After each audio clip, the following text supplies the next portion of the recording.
Nina, just to clarify before we start, do you have a stance on whether it would be a good or a bad thing for the UK to be in Europe? Well, we're proponents of EU reform. We think that Brexit is a very finely balanced calculation, as you just pointed out, and we think it makes sense. The best option would be for Britain to remain in a very reformed Europe, so it makes sense to test the limits of reform before pulling the trigger. That's our position. The problem with all of these debates is that there are so many imponderables, and you've got a spectrum of outcomes, but even that spectrum of outcomes doesn't really embrace all of the possible options here.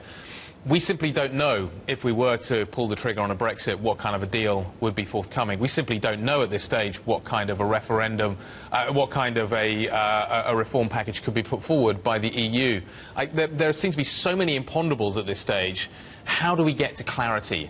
Yes, so we've done a lot of economic modelling, and those are where the figures came from. But the fact is, because it is such a finely balanced calculation, in the end, whether or not the UK does withdraw, if there is a referendum, may come down to things that you can't possibly calculate, such as democratic authority, parliamentary sovereignty.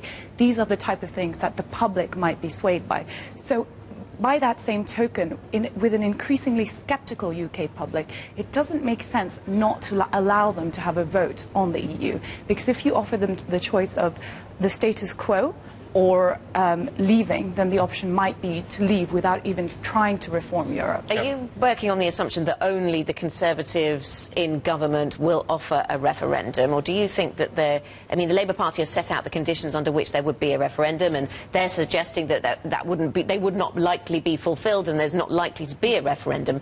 But depending on where the voting goes on May the 7th, do you think there would be an argument for whatever the government looks like after May the 7th, we end up with a vote? Well, I think, if Ed Miliband is Prime Minister, I don't think we'll have a referendum. However, if David Cameron is, that is certainly the policy that... OK, so you go along with that? Yes, and perhaps the Liberals will back up Cameron if depending on what the coalition dynamics look like after May the 7th.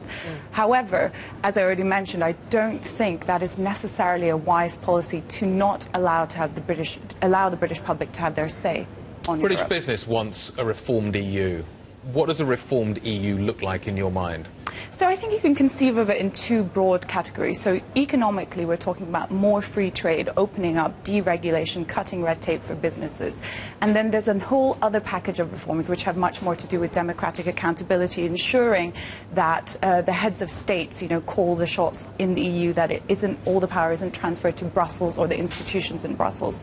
And also, those are the two kind of broad strands of reform that would... What kind of... If we did see the UK leave Europe, leave the EU, I know that you've made the point in your research before that what really matters is the stance that the UK then takes to the rest of the world, just how open it is to the rest of the world. What kind of immigration policy would the UK need to have, even if it exits the EU? So you can kind of conceive of it in three ways. So there are challenges beyond the border. So the UK should embrace deregulation, open up to countries, trading with countries like India, China, etc. There are challenges on the border, having a liberal immigration policy, making sure that, talented people can come and work here in the UK. And then beyond the border, behind the border, where the UK should try and get rid of some of the EU regulation, which it would still be beholden to, even if it were to exit the EU.